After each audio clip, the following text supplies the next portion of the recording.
En este vídeo vamos a estudiar y analizar la estructura y funcionamiento de la Wehrmacht, las Fuerzas Armadas Alemanas, durante la Segunda Guerra Mundial.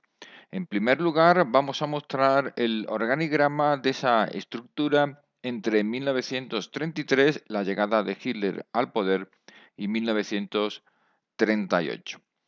La jerarquía que aquí pueden observar estaba heredada directamente de la larga tradición prusiana, que comienza en 1806 con la creación del Estado Mayor del Ejército. Como pueden observar, arriba, en la cúspide de esta jerarquía, que se basaba en principio en cierta separación del ámbito político del militar, se encuentra el comandante supremo de las Fuerzas Armadas, que en este caso era Hitler en calidad de presidente canciller alemán.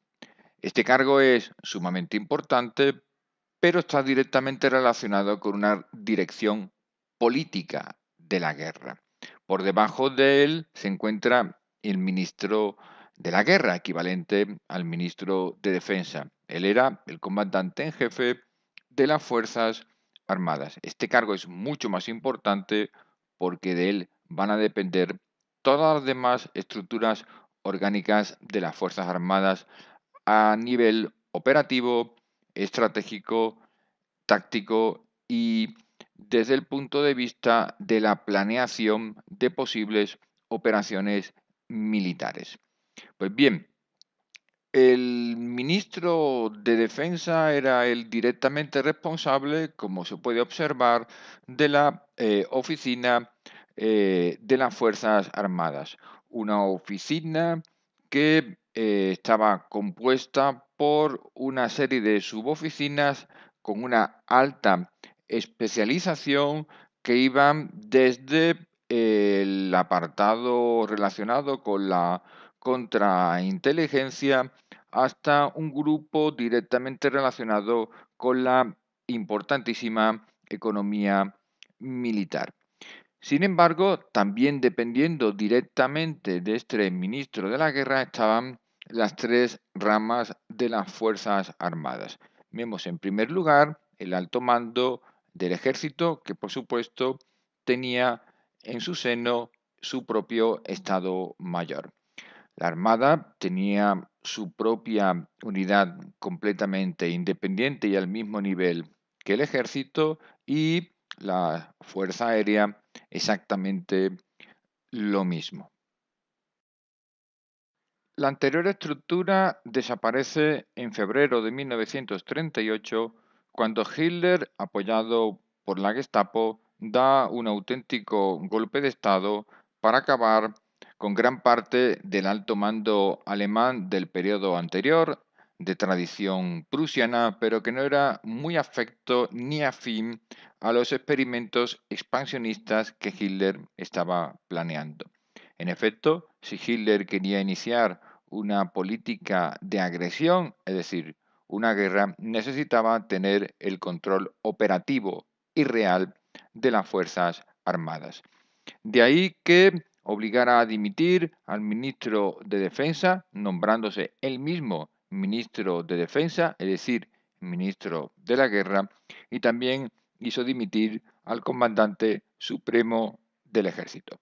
En su lugar, crea un nuevo organigrama, que es el que tenemos aquí presente, que se basa esencialmente en una estructura dependiente directamente de Hitler. Pues bien, este organigrama es el famoso OKW o Mando Supremo de las Fuerzas Armadas. De este organigrama va a depender hasta el fin del Tercer Reich todo el esfuerzo militar alemán. Esta oficina estuvo dirigida por Keitel, un famoso general, afecto acólito directo de Hitler y que fue ajusticiado en Nuremberg en octubre de 1946. De la complejidad de esta estructura dependía una enorme variedad de ramas militares, de la que destaca posiblemente como la más importante en principio la famosa Oficina de Operaciones de las Fuerzas Armadas, que estuvo dirigida también hasta el final de la guerra por el general Alfred Jolt, que también fue ajusticiado, ahorcado en Nuremberg en 1946. Esta oficina era especialmente importante porque era la responsable directa de la planificación operativa de todas las fuerzas armadas. Naturalmente, había otras ramas anexas a él que tenían también un alto grado de especialización y que iban desde la contrainteligencia hasta aquella dedicada directamente a los asuntos económicos. Aquí podemos ver dónde se encontraba dentro de este organigrama del OKW las tres grandes ramas de las Fuerzas Armadas alemanas. Aparentemente y sobre el papel, tanto el ejército como la Fuerza Aérea, Luftwaffe, como la Marina, formaban parte de este gran e inmenso organigrama. Sin embargo, esta relación de dependencia orgánica en la práctica no significaba que el jefe del OKW, es decir, Keitel, fuera el verdadero responsable de las tres ramas de las Fuerzas Armadas. Keitel realmente era un simple canal de transmisión de los deseos de Hitler. Eso significa que en la práctica el alto mando del ejército, OKH, el alto mando de la Luftwaffe, OKL, o el alto mando de la Marina, OKM, eran responsables directamente y bajo control de Hitler. Aquí pueden ver cómo las Waffen-SS aparentemente tienen cierta relación con el OKW. Eso es relativamente cierto, ya que las Waffen-SS, es decir, unidades armadas de las SS, establecieron un nivel de cooperación militar con el OKW a través de un oficial de enlace. Sin embargo, siempre fueron unidades realmente independientes, que no tenían ningún tipo de supeditación respecto del OKW. Como el jefe de las Waffen-SS era Himmler y a su vez el jefe de Himmler era Hitler, por consiguiente el verdadero gran controlador de las unidades militares de las SS seguía siendo el mismo que controlaba las tres grandes ramas de las Fuerzas Armadas alemanas. En este organigrama pueden observar la extraordinaria complejidad del OKW. De hecho, aquí únicamente lo que están viendo es la rama dedicada directamente al ejército, no a la Luftwaffe ni a la Marina. Como se puede observar fácilmente, la estructura era extraordinariamente compleja. Arriba pueden observar cómo el comandante supremo de las Fuerzas Armadas sigue siendo Hitler, pero abajo también pueden notar cómo el comandante en jefe del ejército aparece con el mismo nombre que el superior. Esto no fue siempre así, porque en febrero de 1938, cuando Hitler da el golpe de Estado y hace dimitir al comandante en jefe del ejército, nombra a un general, que aquí tienen su imagen, el general Brauchitsch. Brauchitsch, lamentablemente, para él no pudo cumplir siempre, según Hitler, sus funciones y en diciembre de 1941 fue acusado por Hitler de ser el gran responsable del fracaso ante Moscú y fue obligado a dimitir. En su lugar, Hitler se nombró a sí mismo como comandante en jefe del ejército. Por consiguiente, desde diciembre de 1941 hasta el final de la guerra, Hitler ocupó el mayor cargo responsable directamente de todas las operaciones del ejército. Pues bien, este organigrama contaba naturalmente con su propio Estado Mayor, una organización especialmente importante porque es la dedicada a la doctrina militar y a la planificación a todos los niveles, responsable de todas las operaciones que conciernen al ejército.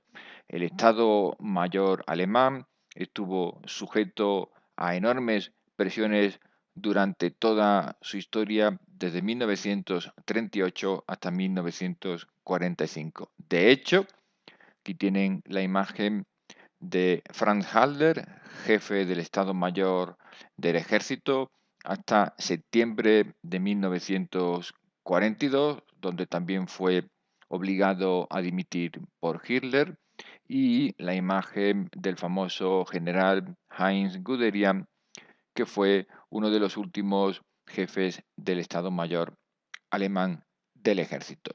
Durante toda su historia, el Estado Mayor tuvo nada más y nada menos que 7 jefes de Estado Mayor, lo que habla por sí mismo de las enormes dificultades que tenía la relación entre Hitler y los militares profesionales. Naturalmente, este organigrama, que era enormemente complejo y abarcaba todas las parcelas directamente relacionadas con el ejército alemán, también englobaba una oficina dedicada a la planeación de las operaciones militares y sujeta directamente al control del jefe del Estado Mayor del Ejército. Una de las oficinas más importantes dependientes del comandante en jefe del Ejército, lo tienen ahí, era el jefe de equipamiento y del ejército de reemplazo, del que dependía una enorme variedad de suboficinas, algunas, por ejemplo, relacionadas con la manufactura de armamento y equipamiento militar, en otros casos un brazo dedicado a la formación de cadetes y otro, por ejemplo, hacia el importante elemento económico y financiero que debía sujetar el esfuerzo bélico alemán. Vamos a ver seguidamente cómo uno de los elementos más importantes de la historia de las Fuerzas Armadas alemanas durante la Segunda Guerra Mundial, directamente relacionada con las fuerzas mecanizadas y motorizadas, las famosas unidades Panzer, no ocupaban dentro de este organigrama una natural supeditación al jefe del Estado Mayor del Ejército, sino que se creó una oficina que ni siquiera estaba directamente relacionada con el jefe del ejército, sino con el comandante supremo, es decir, Hitler. Esto era así porque Hitler necesitaba controlar todos los elementos relacionados con su querida fuerza acorazada. Por supuesto, conforme fue avanzando la guerra y las derrotas se sucedieron, las críticas de Hitler se centraron en la escasa formación ideológica de los soldados y oficiales. Por eso se crea en 1943 un programa de adoctrinamiento ideológico con una oficina específica que pueden ver ahí, que también estaba directamente supeditada al control de Hitler. Las otras dos grandes ramas que formaban parte de las Fuerzas Armadas alemanas, es decir, de la Wehrmacht, por supuesto, también formaban parte de ese gran organigrama que hemos ya analizado parcialmente, el OKW, aunque su estructura era un poco más sencilla que la del ejército. A la izquierda tenemos al OKL, la Luftwaffe, que estuvo siempre dirigida por quien ven ahí, Hermann Göring, desde 1935, año de su creación oficial, hasta 1945.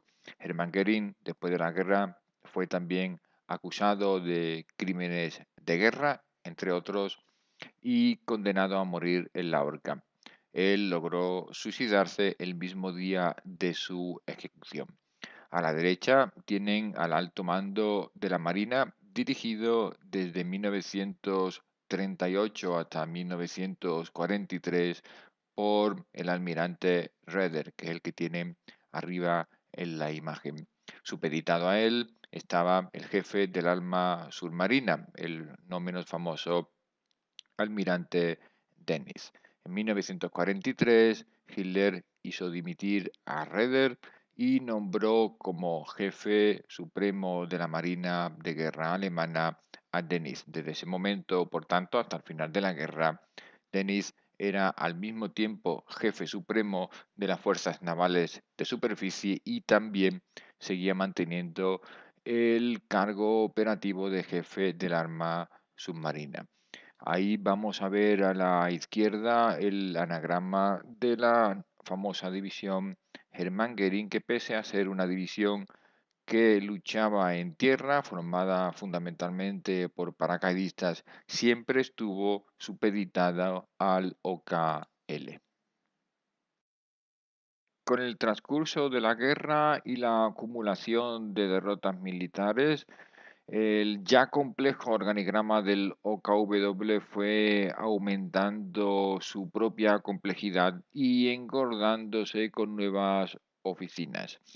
Aquí vemos cómo el jefe del alto mando de las Fuerzas Armadas, como jefe del OKW, es decir, Keitel, va a ser el responsable de nuevas estructuras.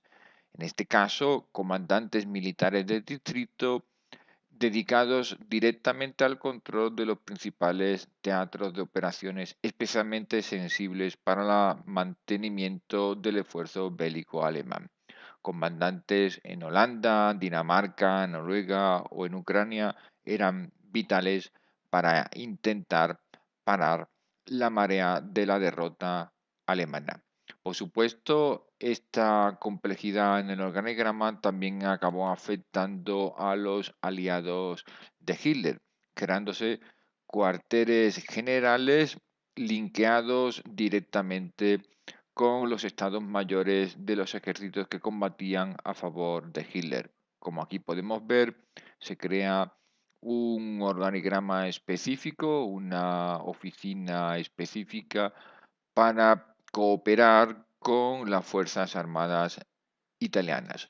Por supuesto, otros aliados también sufrieron este control por parte de la Wehrmacht, creándose una oficina con un plenipotenciario general que controlaba el esfuerzo de guerra de Hungría, que por cierto acabó finalmente abandonando a Hitler en 1944 para pasarse al bando soviético.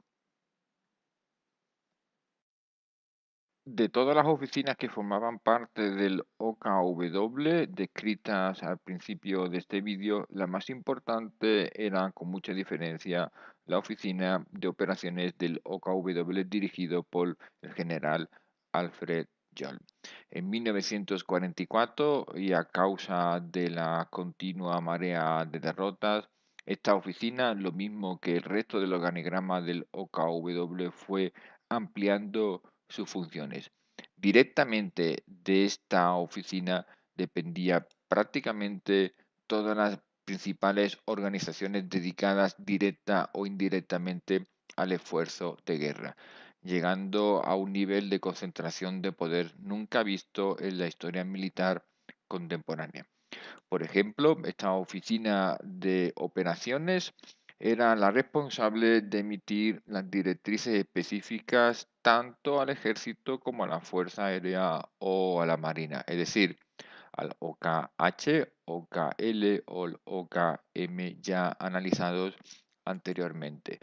Sin embargo, a la derecha pueden ver que había otra serie de grandes organizaciones que en algunos casos ni siquiera tenían naturaleza militar, que también tenían enorme poder y trascendencia y que establecieron niveles de cooperación y dependencia con esta oficina de operaciones. Arriba, el Servicio Alemán del Trabajo, dedicada a la movilización civil para el esfuerzo de guerra, la organización TOD, dedicada también al esfuerzo de guerra de mano de obra, en este caso fundamentalmente de prisioneros de guerra, la gran organización, las SS e incluso las juventudes hitlerianas debían responder en gran parte a la oficina de operaciones. Teniendo en cuenta la enorme importancia que tenía la producción de armamentos, el Ministerio de Armamento, creado en 1940 y dirigido hasta 1945 por el arquitecto favorito de Hitler, Albert Speer, también estableció niveles de cooperación en la esfera de organización para el equipamiento de armamento y producción de guerra. Por consiguiente, dependía directamente de las directrices de la Oficina de Operaciones. Igualmente, teniendo en cuenta la gran importancia que tenía la propaganda política durante la guerra, el Ministerio de Propaganda, dirigido por Goebbels, también tenía una enorme relación y niveles de cooperación extremos con la Oficina de Operaciones del OKW, complejizando aún más el organigrama que originalmente era únicamente de naturaleza exclusiva militar.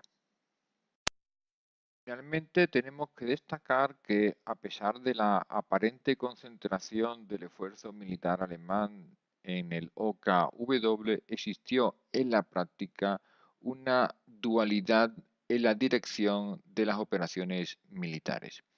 En este sentido, el OKW, dirigido directamente por Keitel, era responsable de la dirección de las operaciones y la planificación estratégica en todos los teatros de operaciones excepto el Frente Oriental. Curiosamente, el OKH, es decir, el alto mando del ejército, era el responsable único de todas las operaciones militares en el Frente Oriental. Con lo cual, en la práctica, Keitel dirigía el esfuerzo de guerra en aquellos escenarios que Hitler consideraba secundarios, mientras que Hitler personalmente, gracias a su control como comandante supremo del ejército, era el director, el responsable y el ejecutor de toda la planificación de las operaciones en el frente oriental. Como resultado directo, hubo una extrema complicación en la coordinación del esfuerzo de guerra alemán en el frente oriental, en el frente occidental, en el Mediterráneo o en la guerra naval en el Atlántico. Y eso era así precisamente porque había una dualidad de la división de los teatros de operaciones. La dependencia del ejército de los deseos políticos de Hitler era uno de los factores principales que abocó a la Wehrmacht a su derrota final. El desplazamiento de los militares profesionales de la dirección operativa de las operaciones es sin duda la gran consecuencia, la gran tragedia de la Wehrmacht en esta Segunda Guerra Mundial. A pesar de que el OKW se suponía que era una organización de tipo militar, ya hemos visto que estuvo supeditada orgánicamente e ideológicamente a los deseos de Hitler, lo cual abocó a un ejército altamente profesional en 1939 a su derrota en 1945.